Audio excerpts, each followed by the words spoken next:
Okay. Um, so good evening, everyone. People are still joining us on this very special event, a panel on intelligence policy relations in a comparative perspective. This event is organized by the Israeli Forum for Intelligence Studies, and since we have we are supposed to have quite a diverse audience this evening, because except for our for members of our forum who are regularly joining these sessions, we have also invited students from the Hebrew University's political science and IR departments, and our international scholars who study intelligence, whom we invite to our English-speaking events. So for those of you who don't know, I will briefly introduce myself and the forum, so that you will have a sense of the broader context. The Israeli Forum for Intelligence Studies, whom I Ofer Krima, his coordinator, was established over 2 years ago. It was an initiative by the Institute for the Research of the Methodology of Intelligence within the Israeli Intelligence Heritage Center in Herzliya. The idea was to promote academic research and education on intelligence in Israel. So we set up this network of scholars who are doing these kind of engagements, both within the local community and with scholars from abroad. So this is our mission. And last summer we've signed the cooperation agreement with the Leonard Davis Institute for International Relations at the Hebrew University of Jerusalem, which has allowed us to broaden our activities. And last summer we also had our first annual conference on intelligence studies, which was a great success. So I want to invite you, of course, to follow us, to visit our website, to follow us on YouTube, on Twitter. You can find our most of our past events were recorded, so you can find them there. So this was a very brief introduction on my part, and now since we have a lot of things to talk about in a very short time span, I will now give the floor to Ofer Guterman. Dr. Ofer Guterman is a senior fellow at the Institute for the Research of the Methodology of Intelligence, and and I asked him to moderate this discussion because of his experience as a career intelligence officer. Among the many roles that he performed within the military intelligence was being the intelligence assistant to the prime minister between, correct me if I'm wrong, 2016 and 2019. So he has this experience, intimate experience on that. So thank you very much, Ofer, and thank you. Special thanks to our speakers. Ofer will introduce them. Great. So thank you, and hello, everyone, and welcome to the panel on intelligence policy relations. As Ofer said, I think there could hardly be a more symbolic timing for this panel than a day after President Trump's inauguration for a second term. In recent years, against the backdrop of the rise of populist politics and the phenomenon of post-truth in the democratic world, tension between policymakers and intelligence establishments have become increasingly evident. We observed this during President Trump's first term, and aspects of politicization were also apparent in Israel, particularly in the event leading up to the October 7th surprise attack. Now, among experts, there is a sense that perhaps the tension we have witnessed are merely a prelude to what we can expect in the coming years. And to discuss this important and complex topic from a historical perspective and through a comparative lens, we are honored and lucky to hear some of the world's leading researchers in this field. So allow me briefly to introduce them, and then we'll dive into the various questions at hand. So, Janice Gross Stein is the Belzberg Professor of Conflict Management and the founding director of the Monk School of Global Affairs at the University of Toronto. Professor Gross Stein is the author of 8 books and more than 100 articles, with her most recent work focused on the management of escalation and the psychological, institutional, and political factors that explain surprise. She recently published an article in the Texas National Security Review on the politics behind the October 7 surprise attack. Glenn Hastedt is a professor emeritus of the Justice Studies Department at James Madison University, where he served as the chair. His publications include American Foreign Policy, Past, Present, and Future, and numerous articles and chapters on intelligence, with a special focus on the politics of intelligence. In addition, he served as the co-author editor of the journal White House Studies. Dr. Hugh Dillon is a reader in intelligence and international security at the Department of War Studies, King College London. His work is focused on intelligence in the Cold War and beyond, with a specific focus on deception operations, intelligence in diplomacy, and covert action. He authored 2 books and published widely in academic journals on this topic. And Elena Grossfeld is a PhD candidate in the Department of War Studies in King's College London. Her research concentrates on strategic culture of Russian intelligence services, changes in strategic culture from the Cold War to present, and the effects of strategic culture on information warfare. She published several articles on these topics, including 2 in the British Journal of Politics and International Relations, co-authored with Dr. Dillon, and Intelligence Policy Relations under Putin in the context of the Russia-Ukrainian war. So, we'll start, if you may, Janice, with you. If you can give us a 5 minutes introduction on the psychological, institutional, and political problems underpinning intelligence policy relations, and then we'll move on to questions to you all. Thank you so much, Ofer, and thank you to all of you for having me. It's really a pleasure to be with all of you. You just omitted one thing, Ofer, in the introduction, that I am a distinguished scholar at the Hebrew University. So I have 2 universities at home, frankly. So, and a special thank you, by the way, to Galia, who connected me to the 2 Ofers and told me about the forum. I'm really grateful to you, Galia, for that. And I see I have a student of mine here, so it's really lovely to be with you all. Ofer asked me for just 5 minutes on what I thought, based on the comparative work I've done, were the challenges that underpin intelligence policy relationships. So I could pick very few of a broad array of challenges. So let me just mention 2 or 3 in the 5 minutes we have, because I'm very anxious to hear from all of you. Let me start with one that you will see directly is tailored to this forum. I have read many explanations of intelligence failures as a result of strategic concepts, or what is in Israel conception.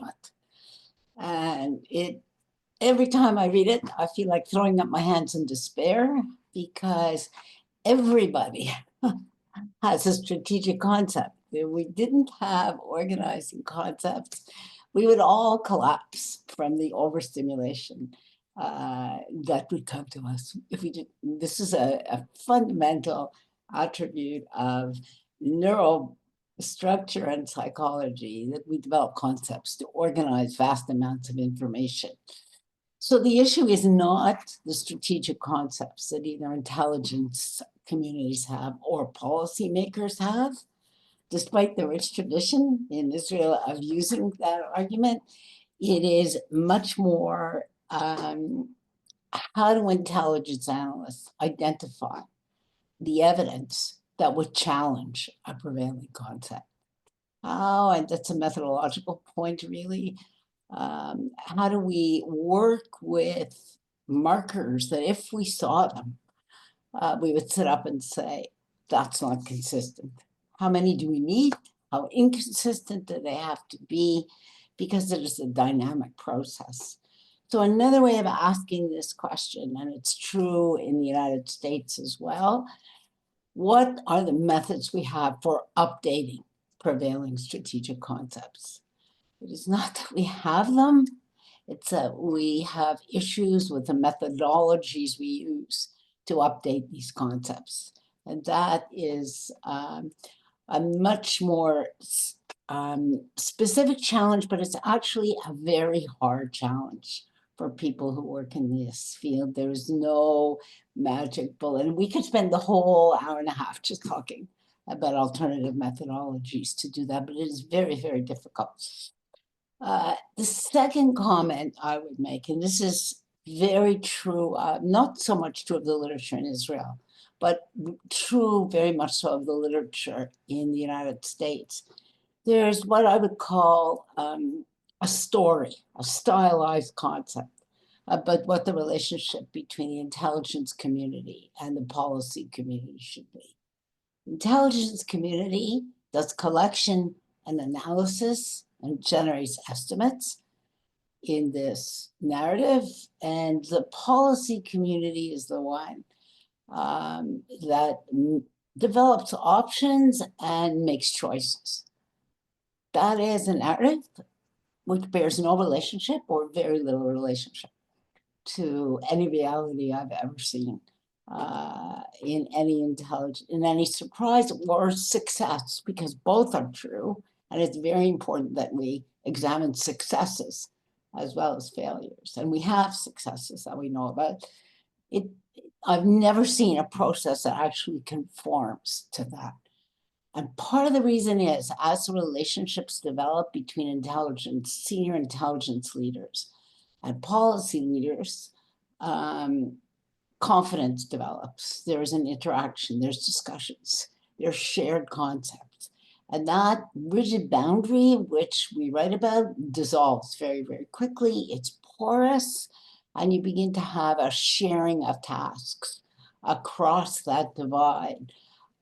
Where people engage, whether you're in the policy community, you become interested in the analysis and you talk about it, and in the intelligence community, you engage in discussions with leaders about the merits of the options. So in some ways, I think that too is a very unhelpful stereotype in the literature, and we need to do a little more. Now, I see I have 1 minute left, so I'm just going to touch on the third one because we'll come back to it. And I think this is an under-analyzed and under-discussed problem, which is an over-reliance on technology, almost a faith that technology, in the process of collection particularly, that technology will bring in a timely way the evidence to the table that will iron out the discrepancies and provide such powerful evidence that it will resolve the ambiguities. That was certainly true in 1973. We now know from all the classified documents. I think it plays a big part in October the 7th, and it's an under-acknowledged part. And I think it's something actually that is only going to grow in significance as new methods, particularly new technological methods of collection, come on board over these next 2 years, and it's really important to put it on the agenda here. So I'll stop there for now. I'm sure we'll have time to talk.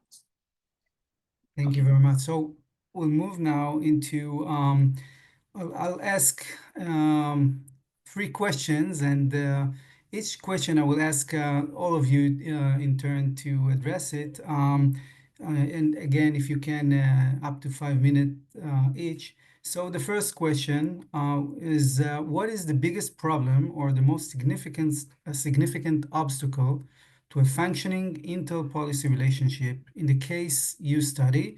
Or alternatively, what do you think is the most unique characterization of these relations? And perhaps we'll start with you, Gleb.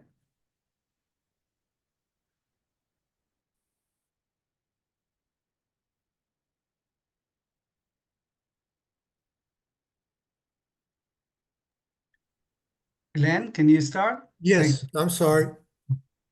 Let me begin by just noting my own personal background on this, so you have a sense of where I come from in making my observations.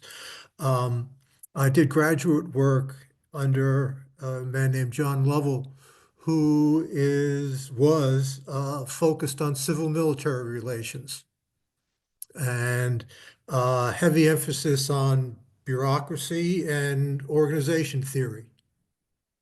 And very early in my career, I was able to go to a summer workshop on national security policy where we broke into different groups. And the group I was in was the smallest group there, and it was on intelligence. And it was led by Richard Betts.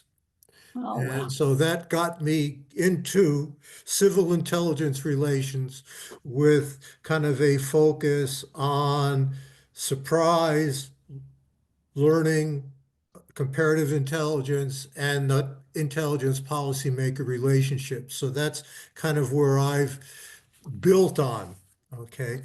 When I think about the biggest problems in the area of kind of intelligence policymaker relations, I go back to civil military relations and a version of it that appears in, I think, intelligence work.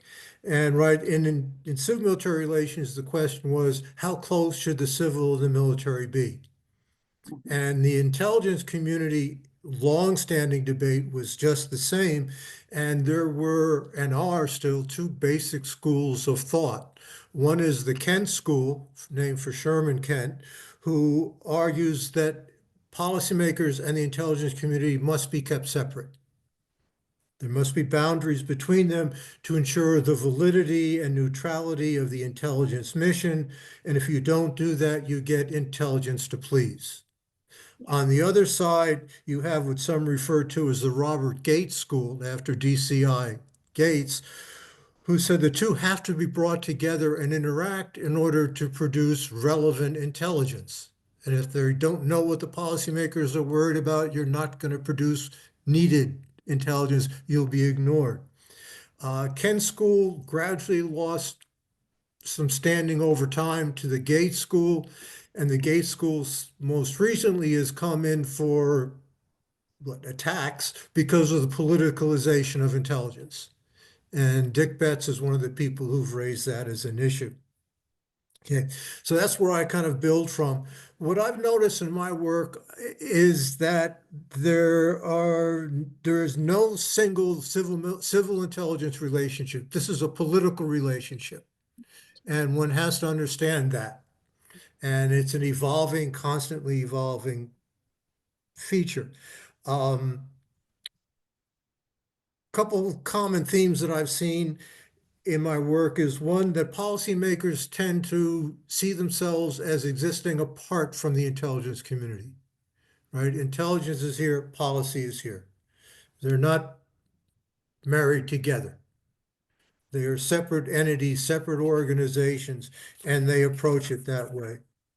A second point is that Gates observed that presidents and their national security advisors are usually ill-informed about intelligence capabilities, and therefore they have unrealistic expectations of what intelligence can do. And that's an obstacle that has to be overcome. A third point would be that policymakers tend to treat intelligence as a free good. It's not something that they have to work effectively with. It is there for them to use. Policymakers, fourth, often tend to see the meaning of events as obvious. They don't see the ambiguity of intelligence information, right? Which is just the opposite of what people who study intelligence failures think. They're always looking at the ambiguity of intelligence. Policymakers tend to think it is there. And a final point, that kind of theme that I think reappears a lot, is that policymakers tend to be open to thinking about and studying intelligence problems until it becomes important to them, until it becomes politically or strategically important, and then they take control. They're willing to listen and be informed, but when it's up there, it's theirs, and they move forward. Real quick to kind of summarize here with an example or two, there's, again, no single form that this relationship takes. At the one hand, you have the relationship between intelligence and policymakers kind of captured by Donald Trump, which is almost a war between the two. Right? Intelligence is part of the deep state. Intelligence officials have no integrity. His DCI coach resigned after, or was basically fired and then resigned first, several bouts of public conflict. You know, Trump said the nuclear threat is over from North Korea. He said, no, it's not. Trump says ISIS is no longer a threat. He says, yes, it is. At the 218 summit with Putin, Trump said meddling in elections is unclear. Russian meddling is unclear. Gate codes and public response, yes, it is clear. It's correct. You had very public type of intelligence policymakers conflict. You have much more subtle, quiet, behind the scenes conflict occurring many other places, many times. One of those was the ongoing conflict, was the Iraq War and the question of Iraq nuclear weapons in the Bush administration as it tried to build its case for it, right? Secretary of State Powell and Bush both made very strong public comments to the effect that, and this is Powell to the UN Security Council, every statement I make today is based on, backed up by sources, solid sources. They are not assertions. What we are giving you are facts and conclusions based on solid intelligence. Yet if you look at the history of it, it wasn't there. Bush made public references to intelligence at least 2 or 3 times before the war began, saying that the intelligence gathered by this and other governments leaves no doubt that the Iraq regime continues to possess, and conceal some of its most lethal weapons. The CIA was approached on several occasions about the validity of this information, and it raised doubts. The CIA warned that memos alleging that Iraq was trying to get 500 tons of uranium from Niger rested on weak evidence and was not significant. George Tenet, as DCI, called the Bush administration and asked them to remove references to this type of stuff in his speech, into Bush's speech. And they agreed, but then Bush put it in his State of the Union address. And just before that address, the CIA was contacted about making a reference to Iraq's attempt to purchase 500 tons of uranium. And the CIA official objected, saying, this has not been validated. We don't have that information. And suggested that more general language should be used. The administration said the CIA objected to more general language being used, even though the British were doing it. Happened anyway, right? No direct conflict there out in the open, but it's there. And I'll stop. I probably hit my 5 minutes. Thank you. Thank you. You and Elena, maybe you can take over. Yeah, thank you very much. And thank you for the invitation for us both to speak this evening. Looking forward to the discussion very much. This question was an interesting one for us because you can approach it in a number of different ways. And we've been looking at Russia in the context of Ukraine, and Elena's looking at it within a far broader historical sweep. And I suppose one answer to the question is that if you want an intelligence service that basically does what it's told, persecutes your opponents, we all imagined, disrupts your adversaries, and helps keep you in power, then I suppose that the relationship between intelligence and policy in Russia would function rather well. Say for the odd speed bump, it sort of serves its purpose.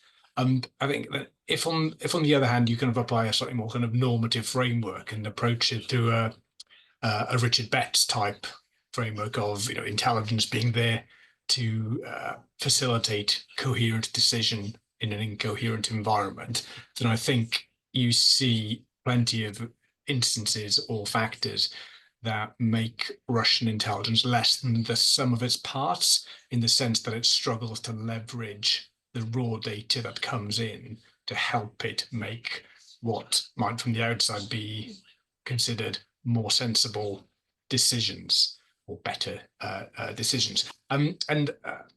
We try to draw out a few of these factors in our paper on Russia and Ukraine, and where we examined the problem through the lens of autocratic management of intelligence. And I suppose we concluded that there's quite a large number of factors worth considering, in no particular order.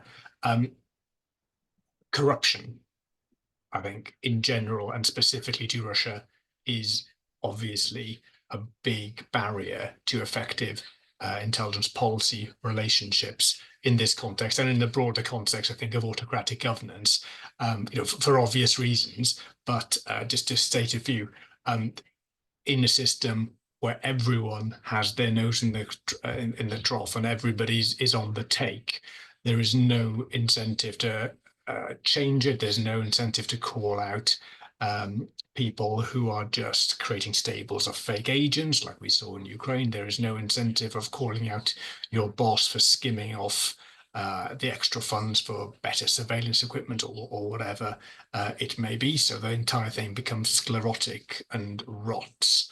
And in this case, of course, it rots from the head down like a fish. Putin has tolerated the system, and therefore he is the main barrier to any reform. And I guess we'll get to that later.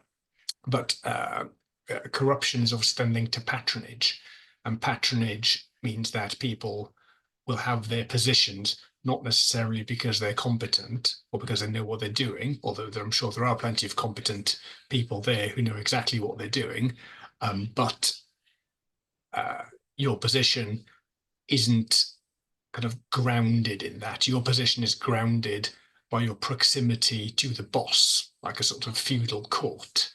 And that means that everybody is watching their backs, everybody's watching everybody else, everybody is looking around for the things that they can do to endear themselves to the Tsar, and avoiding doing things that will unendear them to the Tsar, to coin a phrase. And that will probably include giving bad news or giving unwelcome news, or at least disagreeing with the prevailing orthodoxy of the Kremlin at the time. So I think, and these two things, I think, exist in a kind of symbiotic relationship, or at least in a kind of a feedback loop. Corruption and patronage, financial corruption gives people a stake in a kind of a form of intellectual corruption, and patronage ensures that nothing really changes because there is no incentive for anybody to challenge anything. This is linked, I'd say, to a broader trend, which is particularly apparent in Putin, but has a much longer historical legacy in Russian and Soviet intelligence, which is the suppression of dissent and the conflation of any sort of dissent, the kind of dissent that in a Western, in a Western system would be considered good faith dissent, the kind of we respectfully disagree type dissent, the conflation of that with a subversive mindset, with the idea that to disagree with me is to challenge my authority, challenge my regime, to kind of try and dislodge, to shake the power vertical, and therefore you are a problem, you are an enemy, or your dissent isn't helpful, your dissent is an act of defiance.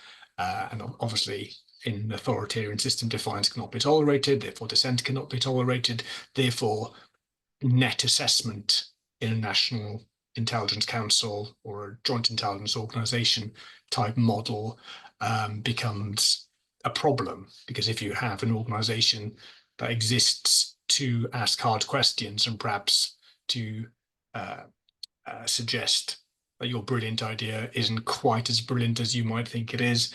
You don't have an incentive to build or sustain any of that kind of any such organization, and neither does anybody have an incentive to kind of create it or to work for one. The third factor, I think, is a legacy, and it's linked, is a legacy of paranoia, a longer-term legacy of paranoid thinking within Soviet leadership and within Russian leadership. But perhaps on this, I'd hand over to Elena, because this is something I'd basically plagiarize her work on if I was to expand on it. Thank you. So the paranoia is indeed very much there, and it's very persistent, and it's been there since, I don't know, at least the Crimean War, probably before. Ivan the Terrible, maybe, but definitely before. And the idea is that everybody is against Russia, and it's standing, you know, it's back to the wall and needs to protect itself, is very much there. And the fact that even during the honeymoon period between Russia and the West, the Russian intelligence was not convinced. And since President Putin is part of Russian intelligence, he was very much preparing for whatever came. And then another factor I think that we need to highlight is that who is exactly deciding on policy in Russia? Because Putin is not involved with small details, right? He just, you know, points to the general directions like, okay, we need to take Ukraine. And then everybody is trying to, this grassroots movement in the president's administration and the general staff and the intelligence thinking, okay, how can we make the leader happy? And there is no like policy discussions, you know, should we go right? Should we go left? Should we invade? Should we, because he said invade, and this is what we're doing. And the one last factor is that analysis was never a strong point of Russian intelligence and Soviet intelligence. General Kalugin was explaining that the idea was that you don't need analysis because you have the information. And I think it's very much in the same approach, like analysis is for those unfortunate states like the United States that does not have enough agents and cannot penetrate the depth of Russian thinking. And for us, it's all very clear. And I think that's about it. Great. And then Janice? Just to echo Glenn's comment, that I think it's so important to understand this relationship as a political relationship. I'm really on one side of this argument, Glenn, and I know you had Josh Rovner, a close friend of mine, as a guest recently, and that's very much how he sees the relationship. It's a deeply political relationship, and the reason I make such a point of that is then we can look at the issues that challenge either collection or analysis or policy, but do it within a much larger understanding of this as a political relationship and not be distracted by Sherman Kent's view of the world, frankly. And it's very interesting, actually, in the case that I most recently looked at, which was October 7th, because I started my career writing about the 1973 surprise. So it's been a long time in between with very similar patterns. But in the most recent case, one of the things that actually stood out to me was the intimacy and the shared concepts that existed. So there were tactical challenges, but there were not the larger strategic challenges because those concepts were shared. Now, that's a much more subtle process and much more difficult to challenge than the stereotype that we're given. Maybe I could zero in because Elena, you mentioned it, or Sue, I'm not sure which one of you. Let me zero in on this again in the case that I looked at, which is dissent, right? Actually, intelligence communities thrive on dissent. And it's not easy to be at the center within a political consensus. I don't know how many of you have ever tried. I certainly tried it in my own university, and it's not fun when you have to do it.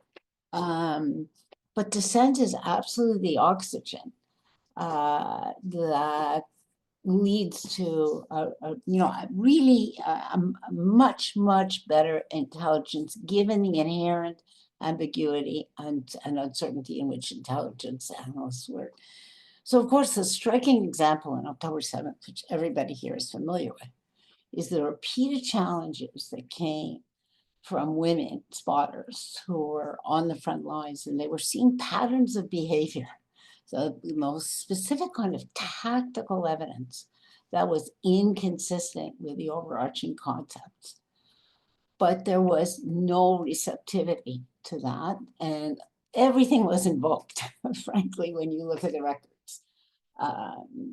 You invoke hierarchy, you invoke superior knowledge. Virtually the whole arsenal was pulled out to give no weight and it wasn't one challenge, it wasn't two, it wasn't seven. It was a persistent pattern that really began to accumulate at least 3 months before the attack. So how do you manage that, frankly? And the answer is this is hard. This is really hard. And just to contrast for a moment, I said it's so important to study success. Because how do we know if we have no successes, then we're not even sure when we look at the failures, whether these factors are idiosyncratic to failures or they're present even when intelligence succeeds. And if that's the case, we have to give them less weight. So it's a very interesting case, which is the other side of how US intelligence was able from November of 21 to identify first a significant probability, and then their confidence grew and grew and grew. And so by early January, there was a very high degree of conviction that Putin was going to invade Ukraine. Now, what happened there? How did that happen? What's the array of evidence that led to that consensus? First of all, it's important to say very few people believed the US estimate. When they took it to allies, one of the Five Eyes, we're one of them, we did not. Only the United Kingdom believed that estimate early on. Nobody in Europe, not the Germans, not the French, and not Zelensky. They were unconvinced by the evidence that they saw, and yet they were seeing the same evidence because the United States was sharing that evidence, and I happen to know because we're a minor character in the Five Eyes. So I know that that was the process. So the first, I think this is really, really important. It's very hard to let the evidence speak. It does not speak for itself. There's ambiguity in the evidence, as Glenn says, and it's over and over and over. We have to be so careful as academics that we don't attach more certainty to evidence in retrospect when we know the outcome. Because now, the second reason that the US intelligence was not believed was because US intelligence had a very bad record. It had a bad record over Iraq, it had a bad record over Afghanistan, and so there was a significant discount factor that was attached to the intelligence service from which this evidence was coming. So again, that's another way of saying that the source matters. We look at the evidence, we look at the content, but we don't pay enough attention to the source. And the listeners are paying attention to the source, and that affects the credibility that they attach to the evidence. The third factor that's really interesting here, and it speaks to the point I was making earlier about over-reliance on a single source of evidence in this, and the case I particularly mentioned was technology. Evidence that was produced by technology. The United States, in that case, had a single piece of evidence. Despite all the sophistication of their technical collections and the complicated analysis, there's a single piece of determining evidence that led them to be so confident about the fact that Putin was going to invade. And that's to me, I think, again, from a methodological point of view, a really interesting problem. How much weight do we give to a single source of evidence? Now, we know that happened on October the 7th, too. There was a breakdown at a crucial period of time in technical means of collection. And the argument's been made over and over. Well, if that hadn't broken down, we would have reached a different conclusion. That was significant. That was the most important factor in 1973, and for a whole reason of very bizarre circumstances. The most trustworthy technical source was turned off, unbeknownst to the policymakers. But that's, to me, a much larger picture, is the overweighting of a single source, no matter how valuable it is. It's overweighted, and it leads intelligence communities, less so in the United States, but very strongly so in others, to promise that they can warn, and that they will provide what they call adequate warning, whatever that is. And frankly, I think that is a promise they cannot make. And policy communities have to understand that they can't provide that warning, and think differently about, prepare for response without warning as well as for response with warning, because it's very, very difficult to do. And it's not a failure of the intelligence communities that they can't provide that warning. Great, thanks. And if I may, we also agree that on the 7th of October, one of the politicization that we saw was excessive harmonization between the political side and the intelligence side. Second question for all of you. Again, let's try to keep in the 5 minutes frame. And we'll start with you and Elena. With the global rise in populism and authoritarianism, obviously in Putin's Russia, but also in the US and Israel, what are the challenges facing intelligence organizations, and how are they coping with them, if at all? Me again? We'll start with you and Elena this time. Try to keep it, running. We'll try and mix it up a bit. Thanks, Arthur. I think that this is a very interesting question, kind of in general, and I think looking at it in the context of Russia specifically gives us a few other things to think about. And again, we're thinking in the context of authoritarian politics here, which gives us a different perspective. And Elena and I were talking about politics in the authoritarian system not really being politics as such as we have at home or where we all live. But one way of approaching this topic, I thought, was to sort of almost invert the question and asking, how is Russia working to keep the West and its influence out of Russian narratives? What would be one way of looking at it, and another way of looking at it would be to try and examine what exactly Russia and Russian intelligence has been doing to try and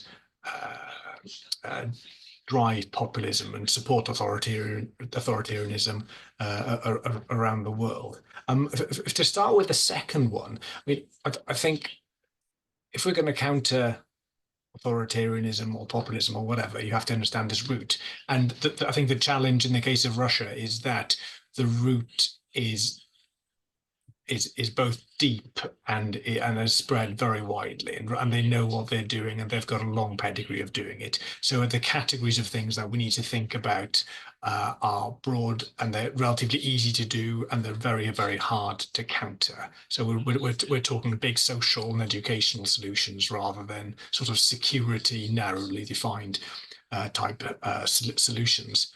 But I think in no particular order, the things, again, that we need to be thinking about are the way that Russia has a very, very active stake in supporting populist movements and kind of general anti-politics movements, left or right, throughout the West and globally, really. And we've all seen it. supporting far right or far left parties in Europe, National Rally, the League in Italy, weaponizing messages about migration and so on, giving anti-establishment, anti-globalization, anti-immigration rhetoric the kind of turbocharge or steroid boost that you can do with mass and social media. The Russians have been very, very, very adept at doing this, and countering it, I think, is just a different question. It's much easier to do than to counter. The second thing linked to it, of course, is the weaponization of disinformation, and how, as we saw, say, in the 2016 election with the IRA or with the COVID pandemic, Russian intelligence has been very, very adept at deploying narratives of disinformation to accentuate and expand distrust in target societies, and we see it doing these by amplifying the same kind of themes that it did during the Cold War. For example, race relations in the United States, but also on more recently expanding the social cleavages that are around culture war issues like trans or LGBTQ or whatever it may be. That they've been not front-footed on this and very effective, particularly in social media, and they've been using it, I think, to more broadly target Western alliances and the cohesion of NATO states in particular.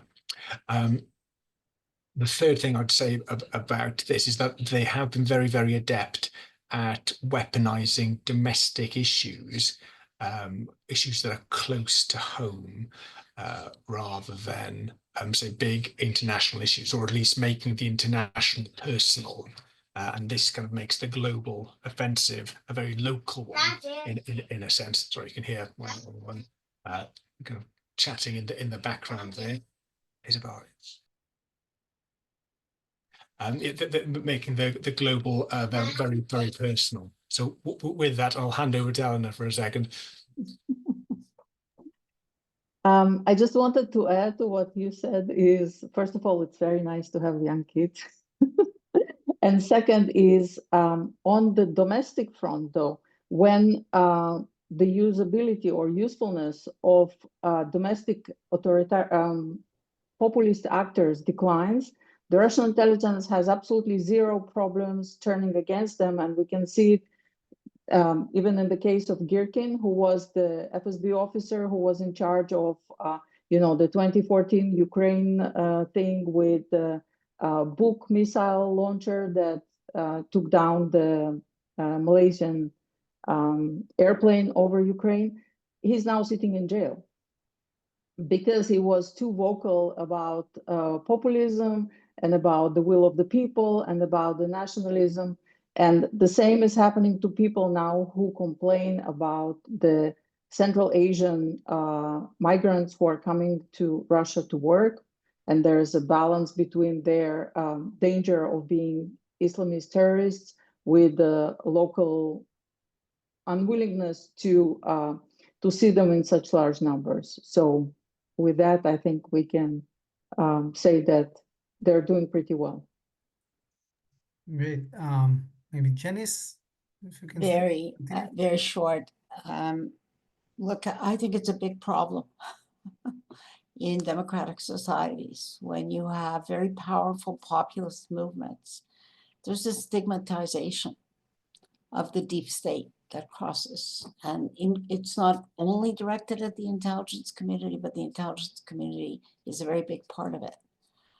And it undermines the confidence of intelligence leaders themselves, frankly.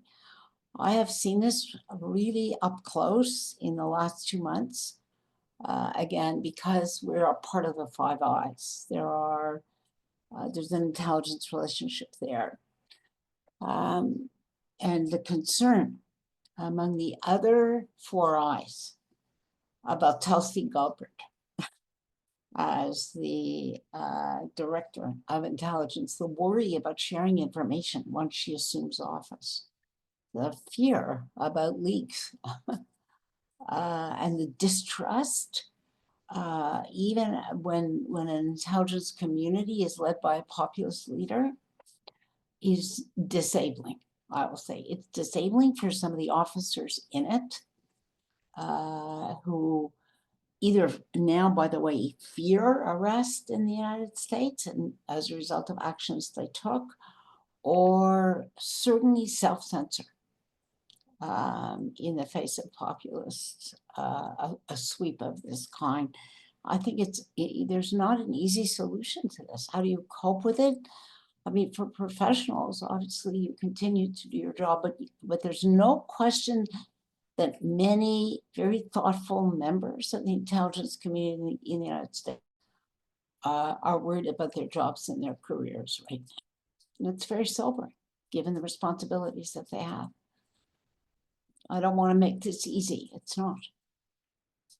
There's not a solution to this.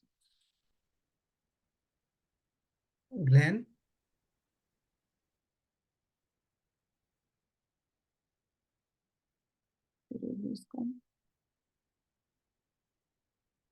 I think we lost him.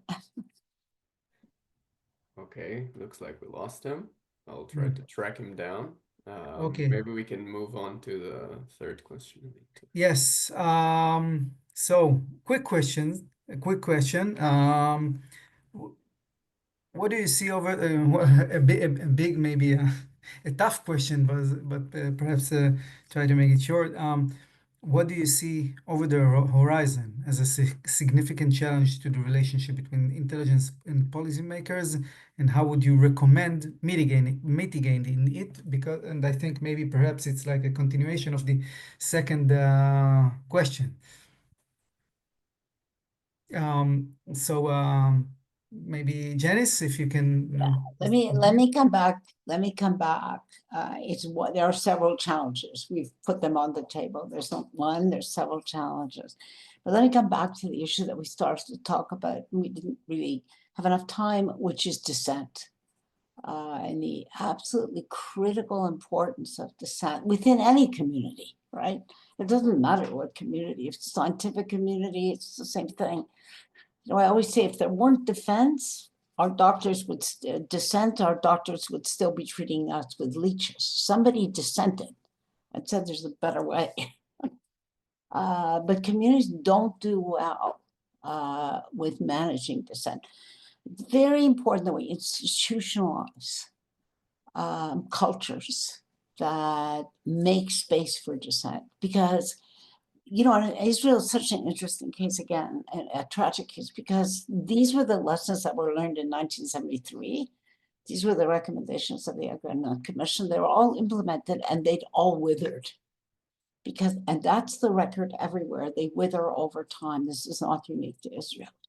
So unless there is an absolute determination to build in official dissent channels, and there are methods to do them. None of them are foolproof, and there's no silver bullet here. But if we don't do it, we really increase the likelihood of surprise. There's no question. So one is in the kind of case that we saw this summer, where there's a repeated pattern of dissent. It's not one officer and it's not one report, but it's repeated over time. And you get to, you in a sense, it's like an operating room list, right? That's how surgeons have reduced their errors in the operating room. They have a checklist. And that's why they don't leave sponges in patients' stomachs anymore, because they have to count the sponges and check them off. There has to be a checklist here. When you get so many reports, whatever that number is, but it's got to be more, it's not one, but it's not 10. When you get a pattern of dissent, no matter what, it has to be able to move up, and there has to be a framework for asking what would have to happen to make this true, no matter how incredible it seems to the people who are responsible for the strategic and operational concepts. Because there's always evidence before a surprise. There's always evidence. It's just that that evidence was ignored, but it's always there. And I think that's so important. Secondly, you know, we've seen again, if you have informal conversations that I've had the opportunity to interview in Washington as well, there's red teaming, right, which is before the fact, in which we actually look at the counterfactual. What would it take to make this concept, for us to challenge this concept? What evidence would we have to get in advance to make us open to revision of the concept? It's a very important exercise, and it works in policy planning, and it works in the intelligence community. And why does it work? Not because it generates the right answer, because it shakes the confidence that something is completely right. And, you know, Glenn was saying this before, it's almost nothing is completely right. There's ambiguity in evidence. So opening up the possibility that there is a different interpretation increases the likelihood that when dissenting evidence comes along, people will be more open to it. It's hard work. It's hard work, and it's hard, by the way, on the red teams, and it's hard on the dissenters, but it's absolutely critical. And then I want to underline, and this is a real problem in Israel, more so, you know, the CIA has now made it clear to policymakers it cannot provide adequate warning of attack. So defense preparedness cannot be based on the premise that adequate warning will come. That's not true in Israel. Thank you. You and Elena? Yes, thanks very much again. I think I'd probably split this in two and do one in general and one in particular. So in terms of over the horizon and even emerging, kind of nearing significant challenges, are technological changes and the massive social impact all of these are going to have. And I think this is just unavoidable, and is going to be a problem as well as a massive opportunity for everybody. And just to be desperately unoriginal, the thing we have to think about here is the impact of generative AI and the huge implications it's going to have in general. Both in terms of, say, the problems and the opportunities it'll give intelligence agencies in terms of generating disinformation or deception, or or just muck that they can pollute the information environment with, and then on the other side, the challenges of validation and the time that wastes for intelligence agencies, but also the imperative that's going to present for intelligence agencies to integrate generative AI into their workflows more than they already are. So, the job of the analyst, how is that affected by your in-house or proprietary LLMs?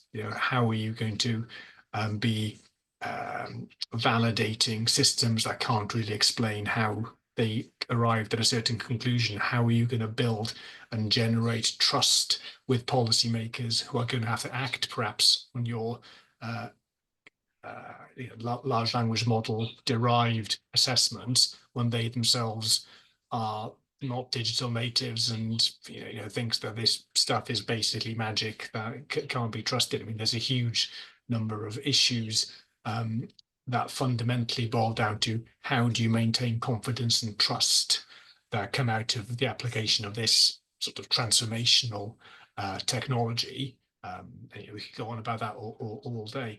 I think second, from the perspective of the United States, would be the rise of peer intelligence powers in a way that it hasn't dealt with for a while now, as China is upping its game significantly and doesn't have to contend with tedious things like oversight or freedom of information or whatever else, and is charging on ahead in quantum computing and quantum encryption and has so much of the world's industrial base onshore. How does the Western intelligence model deal with operating in an environment where it has peer or even more advanced competitors. I mean, this is on the horizon and approaching fast. So those would be my general ones. Very quickly, as it applies to Russia, our kind of case study, I think you face the technological problems as well, of course, but the issues that would be preoccupying Putin, I'd say, would be much more mundane and much more ancient, I guess, in their nature, like the challenge of leadership transition when he eventually shuffles off this mortal coil, and how is that going to manifest, or how is that going to shape his relationship with his spy masters as he nears his end? I mean, how are all those corrupt and institutionally kind of brain dead organizations going to start fighting amongst each other as he starts to decline? And what does that mean for his final years in the Kremlin? I think that's the kind of thing he'd be worried about. But perhaps Elena will have a different perspective. I totally agree on the infighting, sorry, between the intelligence agencies, because they already are, and they're doing very dirty tricks on each other. But from the relationship standpoint, I think it actually, Putin thinks it is a good idea, because then he's not dependent on any single one of them and has, the plurality, so to speak. But in general terms, just as Russian intelligence was never totally reformed after the disintegration of the Soviet Union, there was no lustration, there was no investigation, there was no truth and reconciliation or of any sorts. Even if he did kick the bucket, I mean, at some point he must be, absent any serious reform, nothing is going to change. It would just be a different talking head at the top, and nothing, and like no reform will be forthcoming, because it's totally alien to the strategic culture, to the political culture, and to prevailing, approach of Russian citizens as well. They are completely unprepared to take the lead on political issues. So probably pretty grim. Great. So we are finished with the already made questions we had in advance, and now we can open the floor for questions. I suggest that maybe everyone who wants to ask raise their virtual hand, and we'll see how many are you, and we'll spread it accordingly. Not. I don't see any. Until someone raises his hand, I will ask my question. When we spoke with Josh Rovner, and we also talked about politicization, he said that he thinks that in this era of over-politicization or populist tendencies, he thinks that the openness of the intelligence establishment in the West is something that we need to reconsider. So he says we need to go back to the more, let's say, the Kent school, and go back to the secret culture of, do your stuff inside, don't go out to the public, in order not to go into clashes with the political echelon. On the other hand, I think there are these merits, even more so in the populist age, where you have maybe to talk with the public in order to make him informed of the, let's say, the truth, or at least the truth as the intelligence sees it. So what is your stand on this issue? Is that to me, Ofer? It's for all of you. Yeah, I know Josh, in a sense, if we go back for just 1 second, Josh was one of the first to write recently about the explicit politicization. He's the one who made that argument about 2003 in Iraq. And as you know, Bob Jervis disagreed in very strong terms. And it's an absolutely fascinating debate, because it captures exactly what you're talking about, Ofer. I actually think the question is going to be different. I'm going to go where Hugh went because I don't think that we are paying enough attention to the impact of generative intelligence on the intelligence community, and it's on us already, frankly. But scholars are not looking at the methodological challenge. We are already at the area of open source intelligence. And open source intelligence, along with very, very fast generative AI models, are delivering at the speed of light information to policymakers now. So the first big change is that the intelligence communities, in some sense, have lost their monopoly.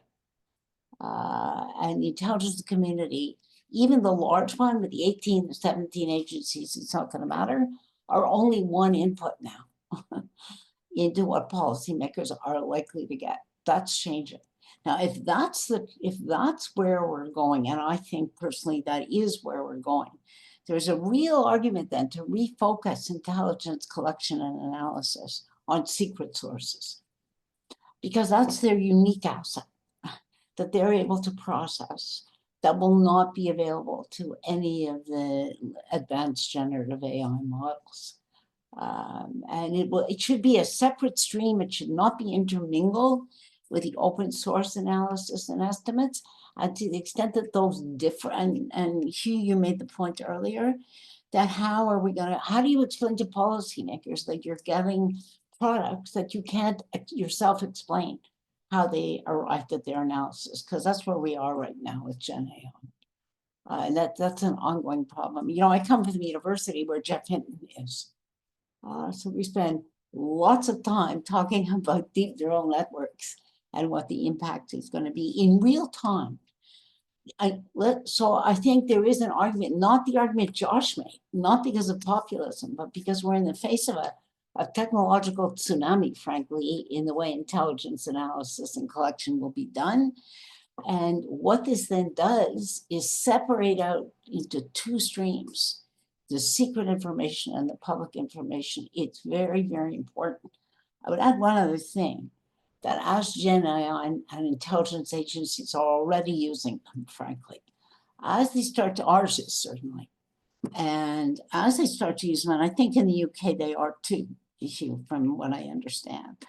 And as this happens, the speed at which open source intelligence will reach policymakers will dwarf. It'll be so much faster, orders of magnitude faster than the way intelligence communities are able to process secret information. So that gap in speed is going to grow. I can see it's a whole bunch of hands now as a result of what I just said. You and Elena, if you want to comment, or we will move on to the other questions. I only have one comment, and you and I and Joe Devani wrote an article about the use of AI. So we kind of looked at this. If you come back to the October 7th intelligence surprise, from what I understand, and I'm not an expert on the Israeli setup, but it was a part of creating this large database of things that you could ask questions and then you would get the right answer.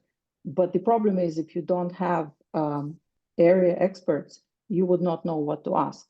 And the same goes with AI, because it's not very helpful if you come and say, hey, what will happen next, right? You need to set the stage, you need to do the prompting, and you need to do the prompting in such a way that will make sense if we're talking outside of, say, image analysis or things like that, which is not really generative AI.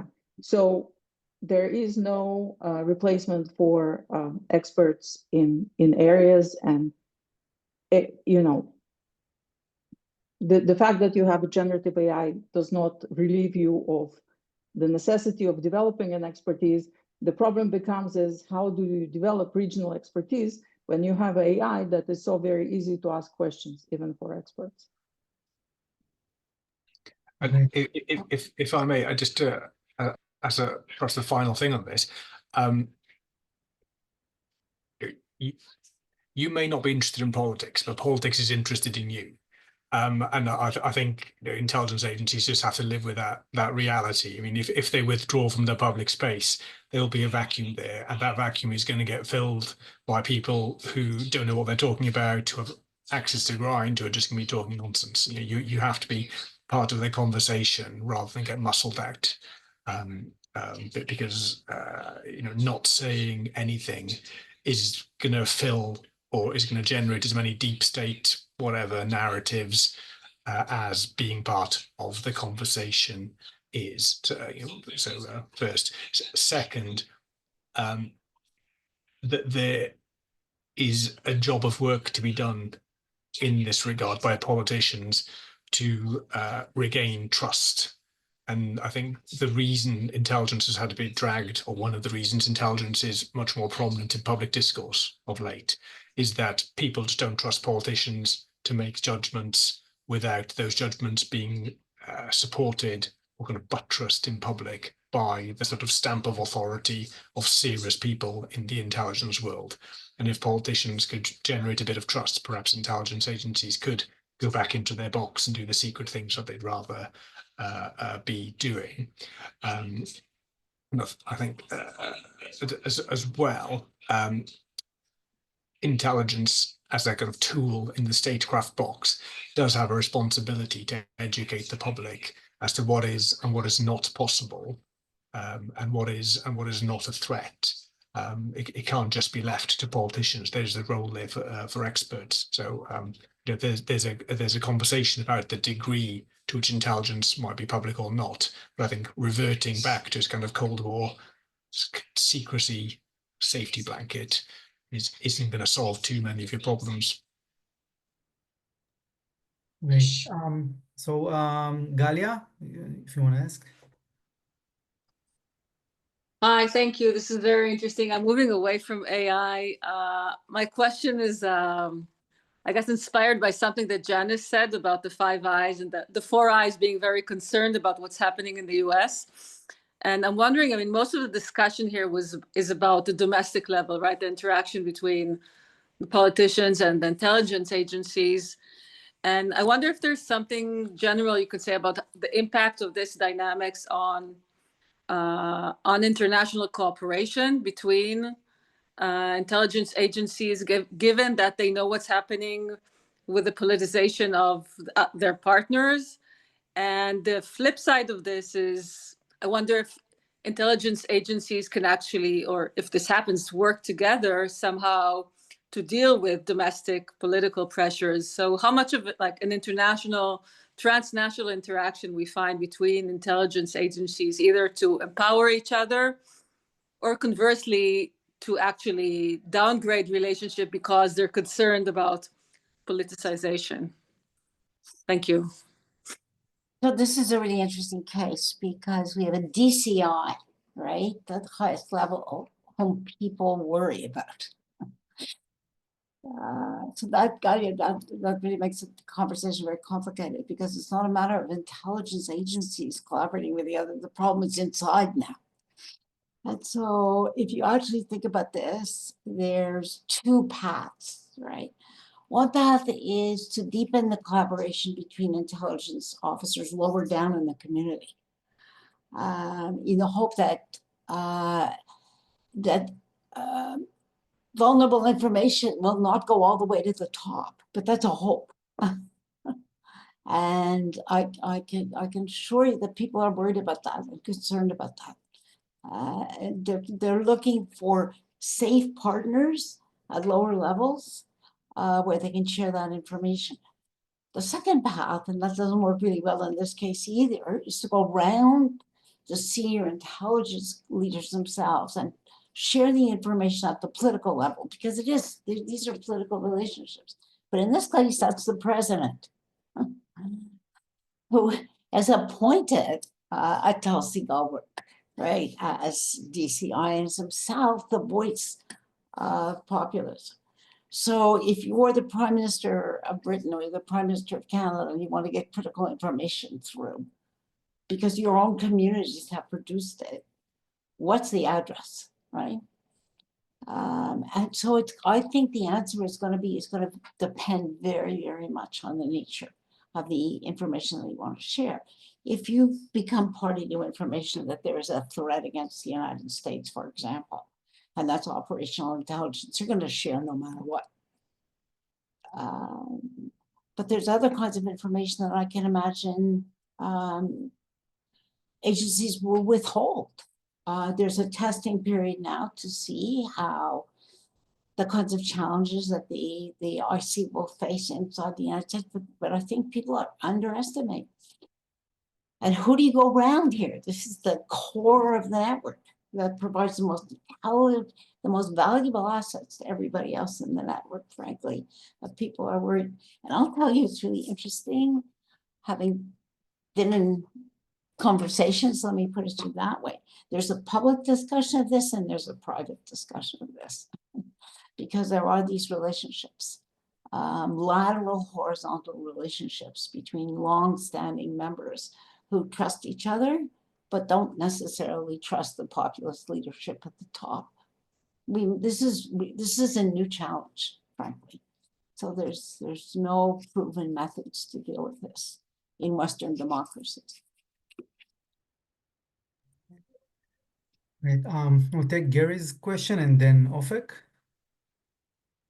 And I guess this will cover our time.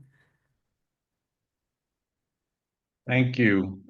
So Gary Gomez, I'm a research fellow with FP21, a small foreign policy think tank. Did 20 years in the intelligence community, started out as a intelligence briefer and then taught undergraduate intelligence studies for the past 6 years. My question is about what collectively everybody's thoughts might be about the future. Today, I mean, it was a great go over about what we in the US call the standard model of how the intelligence policy relationship exists. But looking forward, what are some thoughts on where we go? And sort of as a framework for that, I'll give a couple references. Josh Kerbel and Anthony Olcott many years ago put together a paper about synthesis and how a synthesis model could be different from this standard model and how intelligence could synthesize with policy to better provide intelligence more focused, relevant, and more quickly. I also looked to Zachary Tyson Brown wrote a couple pieces where he noted that we ought to be looking at the analyst as the product. You know, the standard model is very product, paper oriented. Something's produced and sent over to policy. Maybe we should be looking at the analyst as the product that the policymakers interface with. And then last year, I authored a paper through FP21 where I argued putting analysts into the policy shops.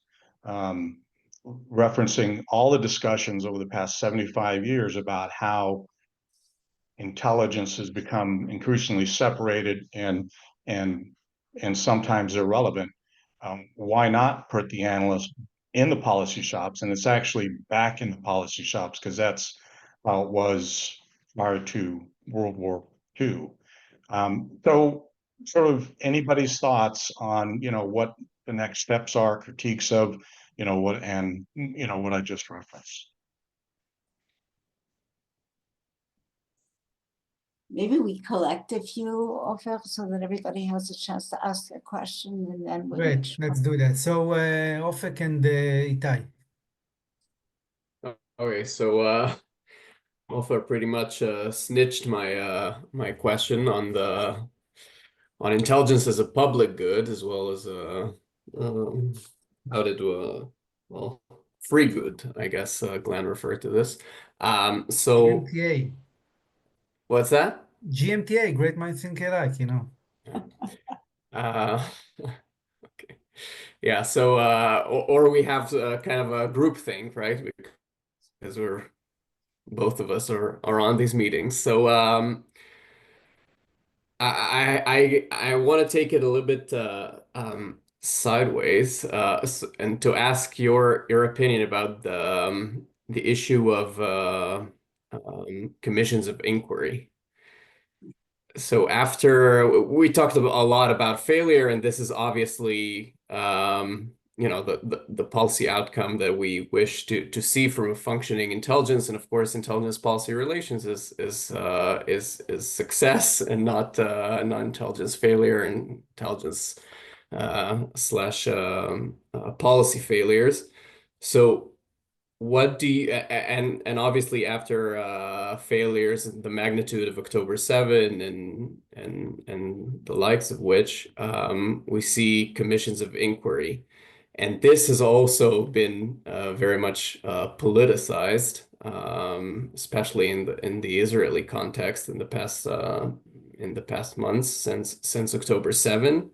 And we already started seeing various ideas for reforms that are detached from any kind of investigation and learning and public discourse. It was just constructing another intelligence body that is within Yeah. the prime minister's jurisdiction and stuff like that. So and trying to create all kinds of direct channels for the flow of information directly to the prime minister's office. So this has been pretty much politicized, and like I said, I'm taking the conversation in a different direction, but I would be interested in hearing your thoughts on where intelligence where national commissions of inquiry should go, and what kind of questions they should ask, and what is the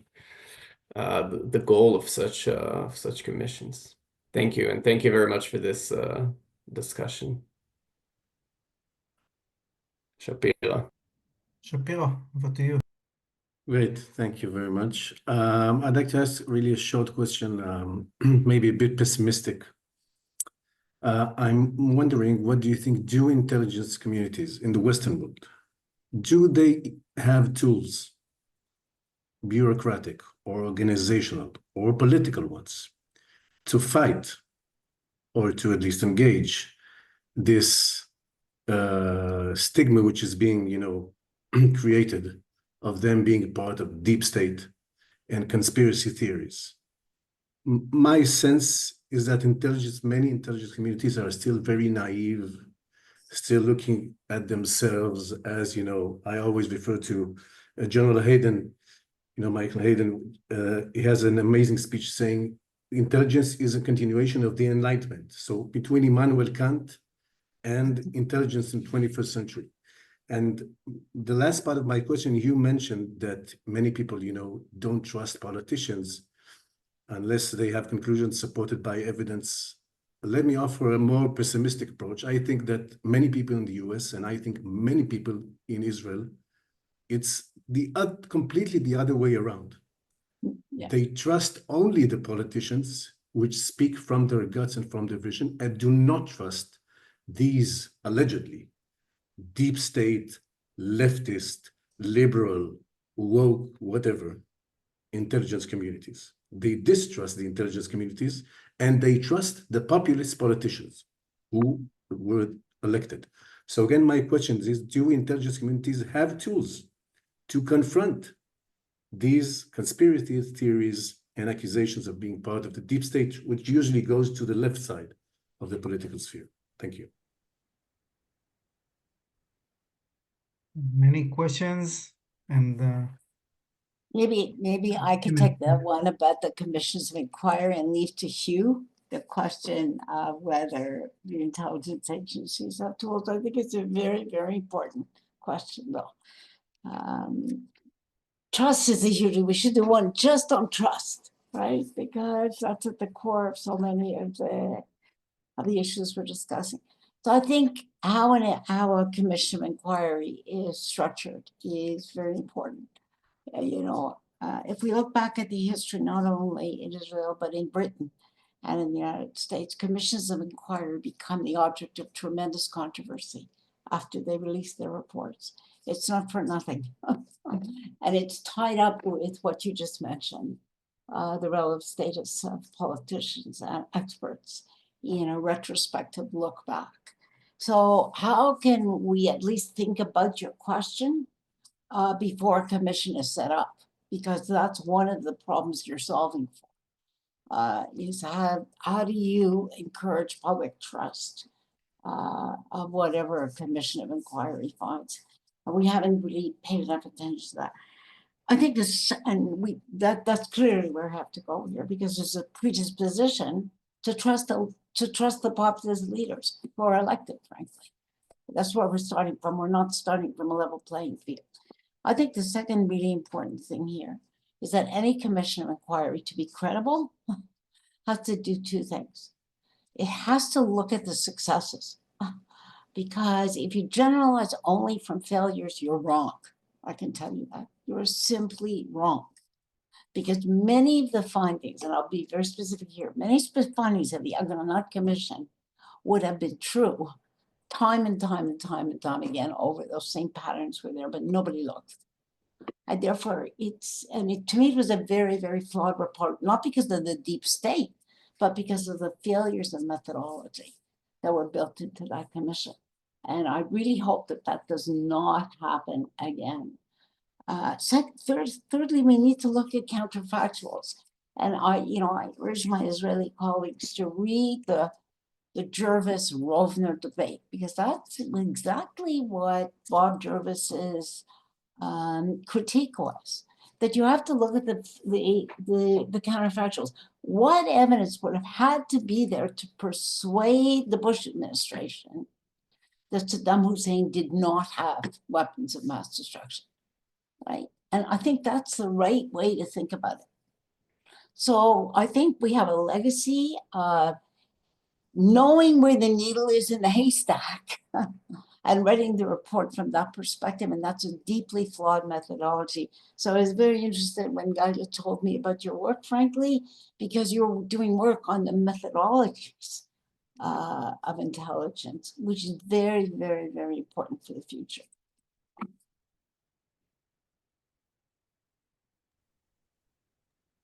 If I can jump in and respond very quickly to the third question, which I think is a great question and is a big problem, I think, for everybody who's got an interest in institutions in democratic politics. And I think sadly the answer is probably not.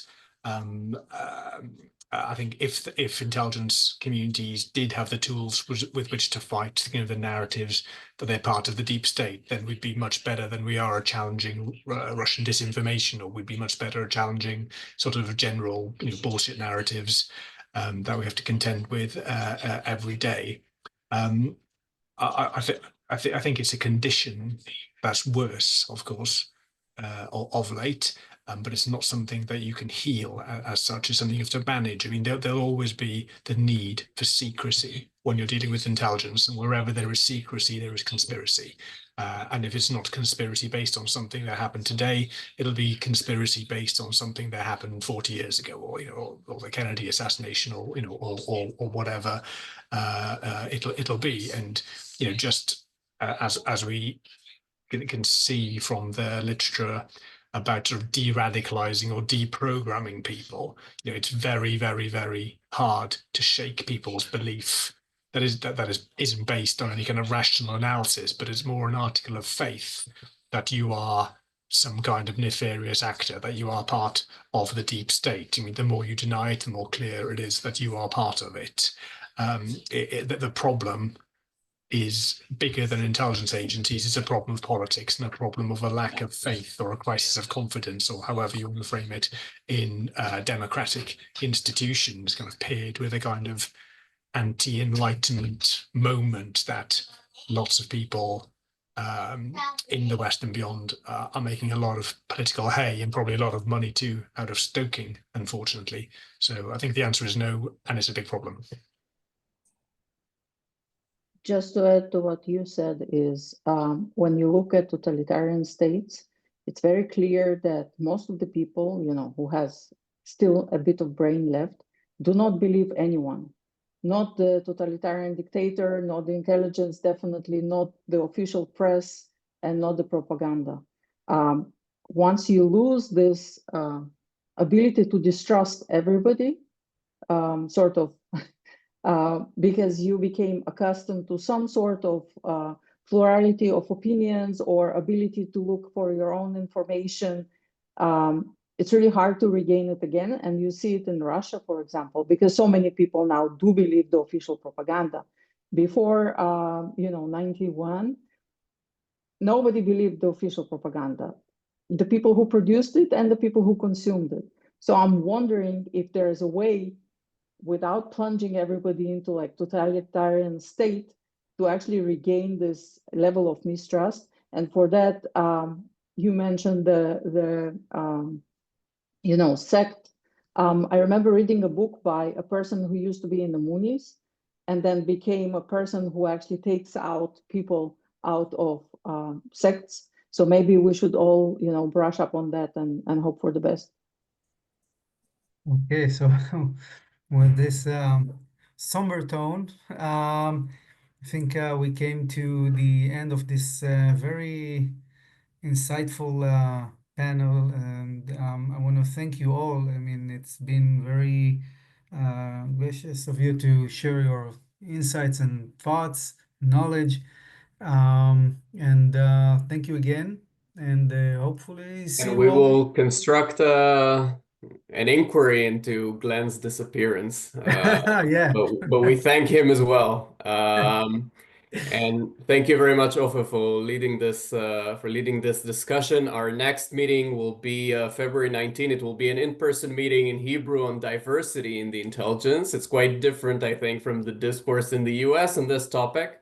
But we will have this discussion, which is quite unusual, I think, in our context. And in March 10, we will have the same time as now. We will have Professor Hamilton Bean from Denver, Colorado, introducing us to critical intelligence studies. He wrote extensively in the aftermath of September 11 and the failures of the early 2000s about the discourse about the failures. So this will be a very interesting discussion as well.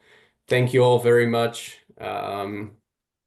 Janice, you, Elena, Glenn, and we'll be in touch. Thank you all. Thank you for the privilege. Thank you. Thank you. Thank you very much. Thank you. Thank you.